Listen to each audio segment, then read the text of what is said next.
کہ تمہیں آج کے شمشاباد کے لوگ یاد ہیں؟ تو اس نے کہا سلام اور تسلیم. میرے بھی کچھ رشتہ دار شمشاباد میں ہیں جو 5-10 منٹ تک صرف آداب اور تسلیمات کرتے رہتے ہیں. اس خاندان سے اور اس نوابی خاندان سے رضا بھائی کا تعلق ہے، لیکن آپ نے کبھی اپنے خاندان کا حوالہ نہیں دیا. ان کی آواز اور تقریریں اور تحریریں ان کی شخصیت کی جس قدر نقاب کشائی کرتی ہیں، اس سے اندازہ، یہ میں نے پہلے لکھا تھا، اس سے یہ اندازہ ضرور ہوتا ہے کہ یہ مرد نبرد پیشہ کسی اصلی معدن کا گوہر آبدار ضرور ہے، اور اس گوہر میں جو آب ہے وہ بلا شبہ کرامت و شرف انسانی کے گہرے شعور کی چمک، تہذیب انسانی کی زرخیز اور گوہر بیس قدروں اور عظمتوں کی دھمک اور دمک سے مستعار ہے. رضا علی عابدی کی تحریریں بیشتر ان کی انسانی زندگی اور تہذیب کے یادگار علاقوں کے میدانی مطالعوں سے ابھری ہیں. ان کی کتابوں میں ایک عہد کی تاریخ ہے.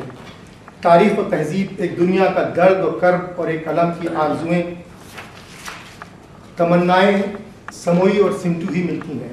اسی لیے انہوں نے اپنی کتاب شعر دریا کے پہلے صفحے پر نانا جعفر علی خان مرحوم اثر کا یہ شعر پری ایمبل کے طور پر درج کیا ہے.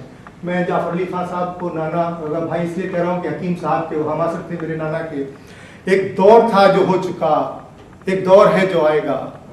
ایک دور تھا جو ہو چکا، ایک دور ہے جو آئے گا. ایک خواب دیکھا جا چکا، ایک خواب دیکھا جائے گا.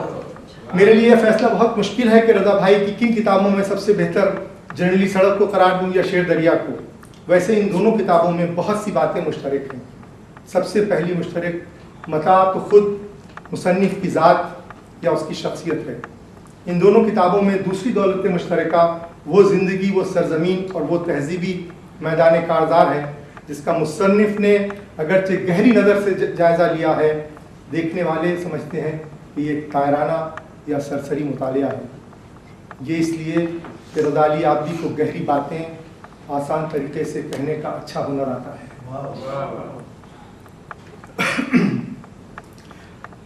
ویسے جرنیلی سڑک یا شعر دریا کے علاوہ ریل کہانی، جہازی بھائی، جان صاحب، ملکہ وکٹوریہ اور منشی عبد الکریم، کتب خانہ، اردو کا حال اور دیگر کئی کتابیں بھی ان کے خوش اسلوب اور شگفتہ نگار زور اور شیوہ بیان قلم سے وجود میں آ کر قارئین سے داد و تحسین حاصل کر چکی ہیں، بلکہ مسلسل حاصل کر رہی ہیں. اردو کی ادبی فضاؤں میں ان کا غلغلہ ابھی بلند ہے، اور ہماری دعا یہ ہے کہ یہ غلغلہ تا دیر بلند رہے اور ہماری آئندہ آنے والی نسلیں بھی ان کی باتوں میں مگن رہ سکیں. اس لیے کہ ان کی کہانیوں میں چھوٹوں کے لیے جینے کی بڑی باتیں ہیں. رضا علی عابدی صاحب کی جو بات مجھے سب سے زیادہ پیاری لگتی ہے وہ یہ کہ انہوں نے اپنے ماضی کی ہر مثبت چیز کو اپنے اندر جذب کر لیا ہے، اور نہ صرف یہ کہ اچھی طرح سے جذب کیا ہے بلکہ اسے نئی نسل تک منتقل کرنے میں بھی پوری دل آویزی اور دلداری کا جتن کیا ہے. اس کا سب سے بڑا ثبوت ان کی وہ کتاب ہے جس کا نام ہے حضرت علی کی تقریریں. رضا علی عابدی صاحب نے اس نفیس کتاب میں تاریخ کے سورما شیر خدا حضرت علی کے خطبات کو سہل زبان، آسان لہجے اور عام فہم اسلوب میں پیش کرنے کا یقیناً ایک کامیاب تجربہ کیا ہے. اس کتاب کے ذریعے انہوں نے افلاک کو سماوات تک کو مسخر کرنے والے آہنگ کو بچوں تک کے لیے دلاویز اور دل نشی بنا دینے کا معلمانہ اور مربیانہ فریضہ ادا کیا ہے. یقیناً خدا رضا علی عابدی صاحب کو ان کی تمام خدمت کے لیے بھی خصوصی اجر عطا فرمائے گا. اور آخر میں پھر رضا بھائی کے لیے ہمایوں بھائی کا ایک شعر پیش کرتا ہوں کہ خبر سناتا رہوں گا نئے زبانوں کی، میرے مزاج سے پیغمبری نہ جائے گی. بہت شکریہ.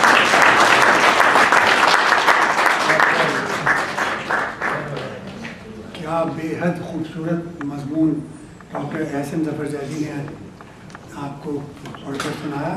اب وہ وقت آ گیا کہ کتاب کی نقاب کشائی بھی ہو اور آپ اس کتاب کا سرورق بھی دیکھیں، اور جناب راشد اشرف صاحب تشریف لائیں اور اس کتاب میں جو دیباچہ ہمارے محترم انتظار حسین صاحب نے لکھا ہے اس کو بھی پڑھیں. شکریہ.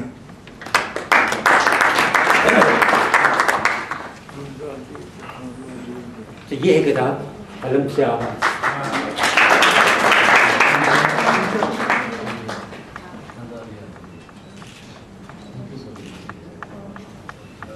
اور یہ لکھی سوال حیات اور مصنف ہے اس کے خرم سہیل، اور یہ ابھی بھی بالکل تازہ ہے میرا خیال، گرم گرم ہے جی۔ اچھا، اس میں پیش لفظ ہے، اس پر دستخط بھی نہیں ہوئے۔ ہاں، خرم سہیل کے، اور اس کے بعد دیباچہ ہے جو انصار صاحب نے لکھا۔ اقلیم ادب میں داخل ہونے کا جانا مانا رستہ تو یہی ہے کہ ہاتھ میں قلم ہو۔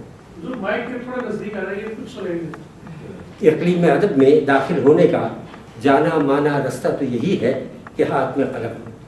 ذہن رسا، جدت تباہ، دل دردمند، سب اپنی جگہ، مگر جب ہاتھ میں قلم ہوگا تبھی تو لفظ لکھا جائے گا، پھر اسے تولا جائے گا۔ مگر یہ سوانح ایسے ادیب کی ہے جو آواز کے راستے اس اقلیم میں داخل ہوا۔ رضا علی عابدی نرالے ادیب ہے کہ نئے زمانے نے جو ایک نیا راستہ جسے ریڈیائی راستہ کہتے ہیں، اس راستے سے ادب میں انہوں نے قدم رکھا۔ ویسے تو ریڈیو میں کتنے آئے، ریڈیو کے تقاضوں کے مطابق انہوں نے پروگرام تیار کیے، انہیں نشر کیا، اس راستے سے سامعین کے دلوں میں گھر کیا۔ یہ ہوائی ادب تھا، ہوا میں ہو گیا۔ ریڈیائی تخلیق کار یہی سمجھتا رہا کہ ریڈیائی ادب کا مقدر یہی ہے۔ اس کے واسطے سے جو مقبولیت جتنے عرصے کے لیے میسر آئی اس میں مگن رہا، مقبولیت اپنا عرصہ پورا کر کے ہوا ہو گئی تو سمجھ کر لیا کہ ریڈیائی مقبولیت ایک دھوپ تھی کہ ساتھ گئی آفتاب تھے۔ انصار صاحب نے یہ پیراگراف میرے بارے میں لکھا ہے، نہیں سمجھا، گواہی دے رہا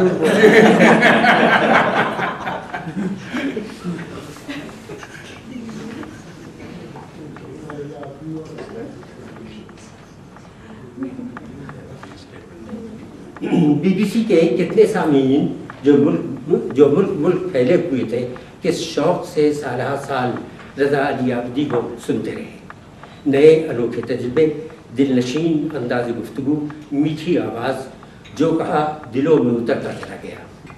سننے والوں کو یہ مان گمان کب تھا کہ یہ سب کچھ ہوا سے ہوتا ہوا سطح کرتاس پر بھی اترتا چلا جائے گا، اور جب چھپ کر پڑھنے کی دعوت دے گا تو جادو سر چڑھ کر بولے گا۔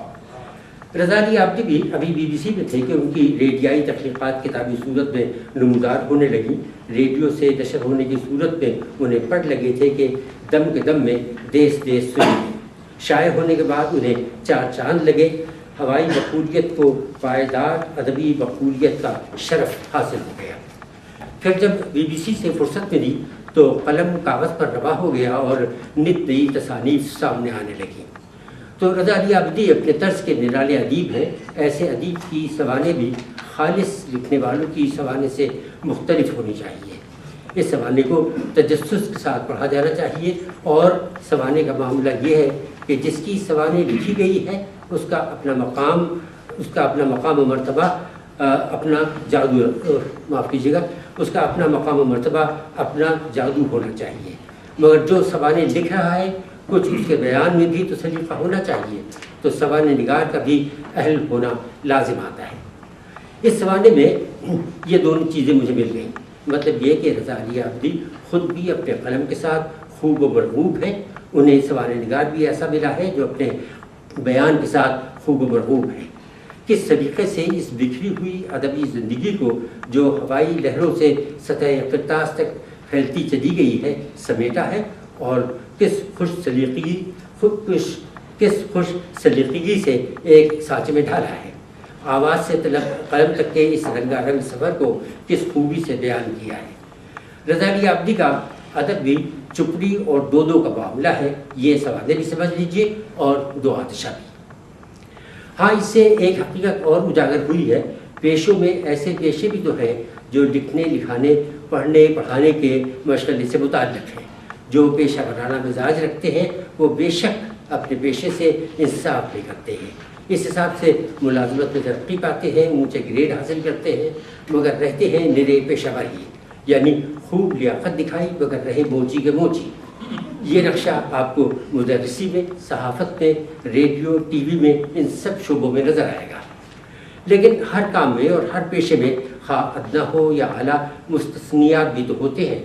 سو لازم نہیں کہ ہر اخباری تحریر ہی بن کر رہ جائے اور ریڈیو اور ٹی وی کے لیے لکھی گئی اور پیش کی گئی نگارشات پروفیشنل تحریریں بن کر غدربود ہو جائیں۔ یوں ہے کہ اگر آدمی کے اندر کوئی جوہر ہے تو پیشہ اور مشغلہ اسے باندھ کر نہیں رکھ سکتا، وہ اس پیشے سے نباہ کرتے کرتے اس سے آگے نکل کر اپنا جوہر آشکار کرے گا۔ ارے سب سے بڑھ کر ہماری شاعری میں ایسی مثالیں ہیں کہ چرخے پر بیٹھے سود کاٹ رہے ہیں، مگر سود کاٹتے کاٹتے شاعری کے نام کتنا کچھ کاٹ ڈالا، اور ایسا کہ آج ہم ان کی شاعری کا کلمہ پڑھتے ہیں۔ رضا علی عابدی نے بھی ریڈیائی سود کاٹتے ہوئے ایسا ہی کچھ کہہ کے دکھایا ہے۔ انتظار سے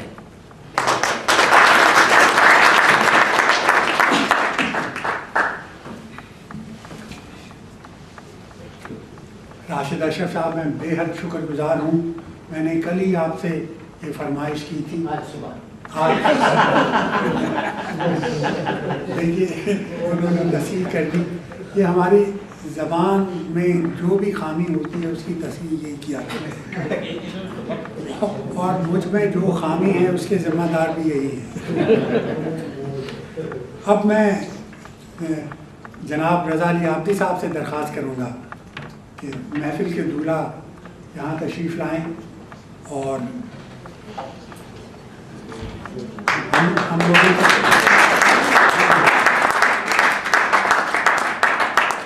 ہم لوگوں سے خطاب کریں، اور اس کے بعد یہاں سوال جواب کا سیشن ہوگا۔ اپنے ذہنوں میں جو سوال ہوں وہ سوچ لیجئے، تاکہ اس کے بعد 15-20 منٹ ہم لوگ اس پہ گفتگو کریں گے۔ رضا علی عابدی صاحب۔ سر اس کتاب کے ساتھ آپ کی فوٹو ہے۔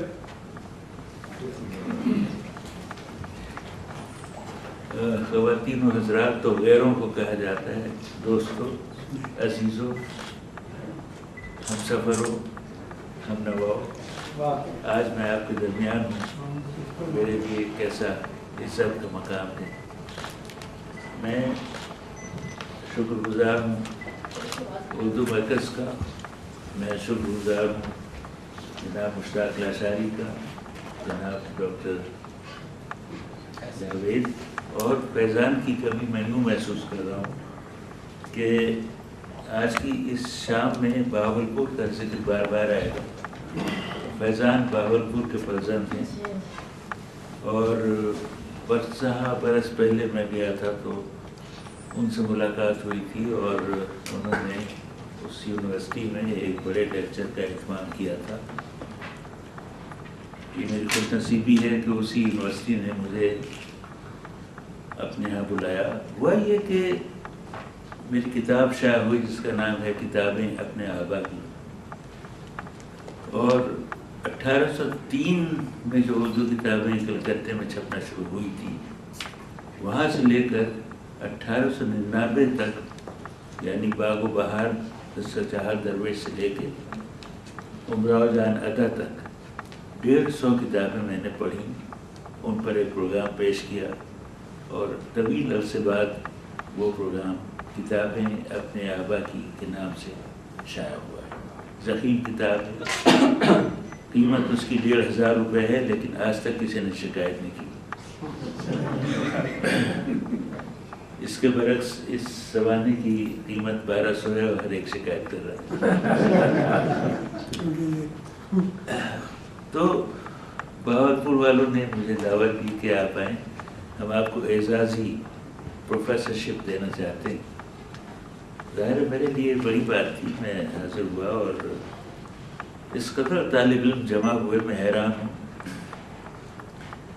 میں نے ان سب سے پوچھا کہ تم مجھے جانتے ہو؟ انہوں نے نہیں، ہم تو نہیں جانتے، ہمارے والدین بہت آپ کا ذکر کیا کرتے۔ یہ بات میرے لیے بہت بڑی ہے۔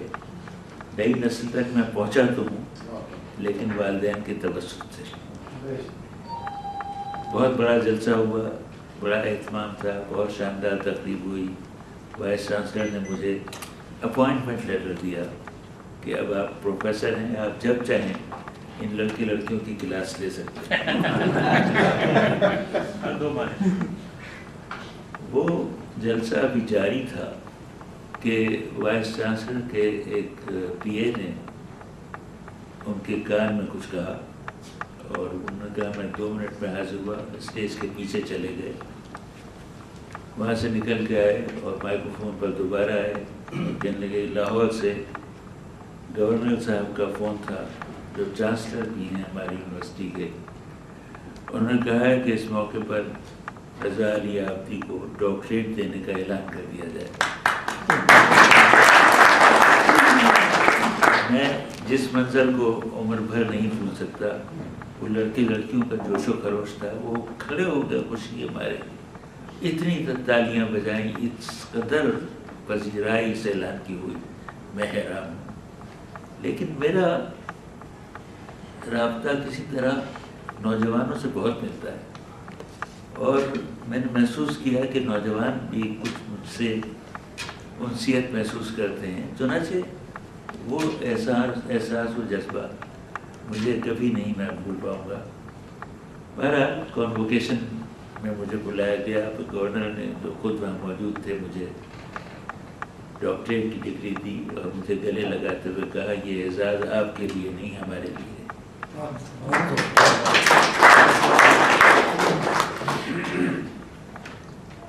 15 سال اخبار میں اور 35 سال سے زیادہ ریڈیو میں, آدھی سے زیادہ عمر سمجھیے کہ ان کاموں میں گزر گئی. مجھے وہ یاد ہے وہ دن جب 1957 میں روزنامہ جنگ کراچی میں شامل ہوا.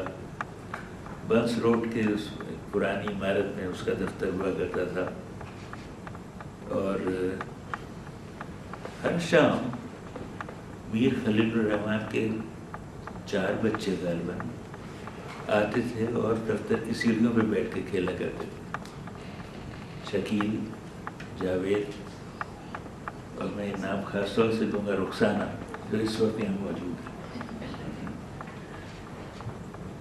وہ زمانہ کیسا اچھا تھا, کیسا پرسکون زمانہ تھا جب 150 روپے تنخواہ تھی اور دلی مسلم ہوٹل میں 1.5 روپے میں قورمہ اور چپاتی کھا لیا کرتے. سارے دن یاد رہتے ہیں اور وہ دنوں کو بھولنا نہیں چاہیے. دشواریوں کو کبھی بھولنا نہیں چاہیے, ان سے حوصلہ بڑھتا ہے اور شکر ادا کرنے کو جی چاہتا ہے کہ ہم کہاں سے گزر کے کہاں آ گئے ہیں, اور قدرت نے ہمارے سر پہ ابھی تک اپنا ہاتھ رکھا ہوا ہے. میں آپ سب کا شکر گزار ہوں. میرے بارے میں جو باتیں کہی گئی اتنا گنی تو نہیں ہوں, لیکن یہ ہے کہ ابھی میں احباب سے یہ کہہ رہا تھا کہ محنت و مشقت اگر نیک سے کی جائے تو اس کا اجر ضرور ملتا ہے. اور مجھے جو اجر ملا ہے وہ نہ دولت کی شکل میں, نہ شہرت کی شکل میں, نہ عزت کی شکل میں, محبت کی شکل میں.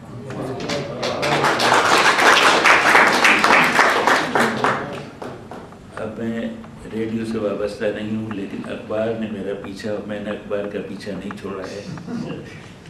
1 سال سے زیادہ ہو گیا میں ایک بار پھر روزنامہ جنگ سے وابستہ ہوں, اور چوری سے جاتا ہے, کالم نویسی سے نہیں جاتا. ہر جمعے کو کالم لکھ رہا ہوں جنگ اخبار میں. ایک راستہ مل گیا ہے اپنی بات کہنے کا, اور ایک وسیلہ مل گیا ہے اپنے شانے پہ سے کچھ بوجھ اتارنے کا. حالات بہت ستاتے ہیں اور جی چاہتا ہے کہ اپنی آواز بلند کی جائے. زمانہ ایسا ہے کہ آواز بلند کرتے ہوئے بھی خوف آتا ہے, لیکن ادب میں بس ایک ہی کمال ہے کہ خاموشی سے اپنی بات کہہ دیتا ہے. بلند آہنگ ہونا اور سڑک پہ نکل کے نعرے لگانا ادیب کے لیے ضروری نہیں. اور قدرت نے مجھے یہ موقع دیا ہے دھیمے دھیمے ہلکے ہلکے سبک سبک لفظوں میں اپنی بات کہہ رہا ہوں. اور بات کی خوبی یہ ہے کہ دل سے نکلے اور دل میں اتر جائے. مجھے خدا نے یہ توفیق دی ہے کہ اپنی بات اپنے سامنے تک پہنچانے کا ایک ہنر مجھے اس نے عطا کیا ہے, جس کے لیے میں قدرت کا شکر گزار ہوں. جب میں BBC لندن سے وابستہ ہوا اور فوراً ہی ہماری تربیت شروع ہوئی تو پہلا سبق یہ سکھایا گیا کہ اپنی آواز سے محبت کرو. سارا کام آواز ہی کا ہے, اپنی آواز سے محبت کرو.